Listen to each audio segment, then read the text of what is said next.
Hey, we're looking at the 10 characteristics of the servant of Abraham who was sent back to Abraham's homeland, which is about probably 400 to 500 miles from where Abraham was in Canaan, all the way back to Ur to get a wife for his son Isaac. Very interesting story. The stories don't tell us everything. Right? We oftentimes will have more questions than we get answers from the text. One of the things that really stands out very predominantly in this story is that Abraham is adamant. He does not want his son Isaac to go back to Ur. We don't really know why that is, but he's adamant. So he sends his servant, and in chapter 24, verse 2 and 3, he tells him, I want you to go back, and I want you to get a wife for my son, from my own people. Do not get a wife from the Canaanites, among whom we live, but go back, and from my own relatives, from my own descendants, I want you to find a wife and bring her back. And I want you to swear you're going to do this to me. Do this for me. It's interesting that something at the base of all healthy relationships, something that is at the base of all healthy relationships. Now, I'm not saying productive relationships, because you can have productive relationships that have a measure of productivity, but they're not healthy. But at the base of all healthy relationships, you always have trust. Trust is the basis, it's at the foundation of all healthy relationships.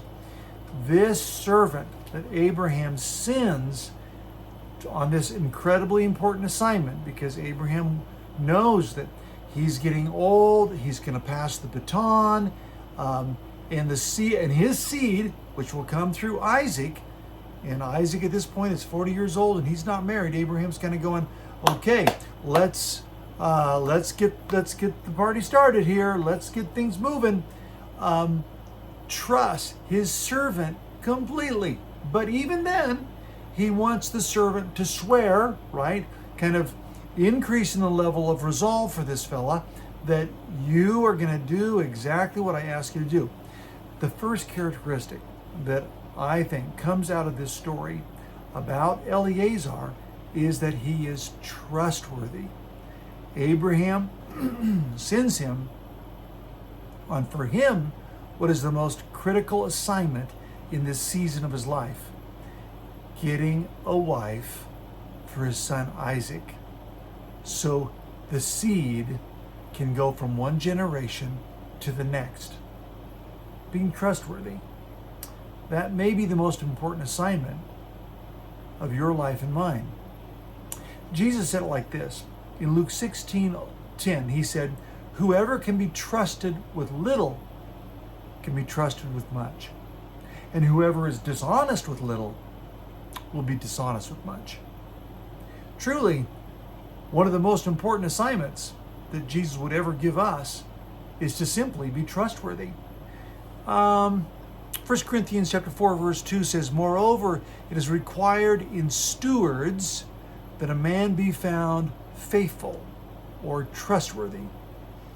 Required in stewards. What's a steward? A steward is someone who's been given a task, given an assignment. And the thing that's most critical, 1 Corinthians 4:2 says, is that he's trustworthy. Lawrence D. Bell, the founder of Bell Aircraft, he's an amazing designer and builder of some of the most impressive fighter jets that have ever served our military forces, is Lawrence D. Bell. Into aviation's Hall of Fame. Lawrence D. Bell says, show me a man who cannot be trusted with little things, and I'll show you a man who cannot be trusted with big things. What you and I do in the little tasks show whether or not we can be trusted in the bigger ones. From the words of Jesus, when we are trustworthy in little things, Jesus will give us bigger things.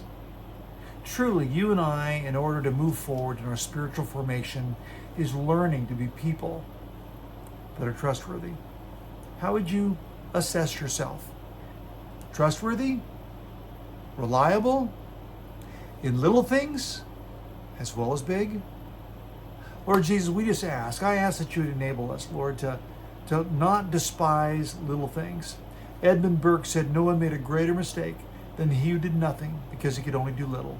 Lord, let us not despise little things, small beginnings, because, Lord, it is there that we find our way to being trustworthy in big things.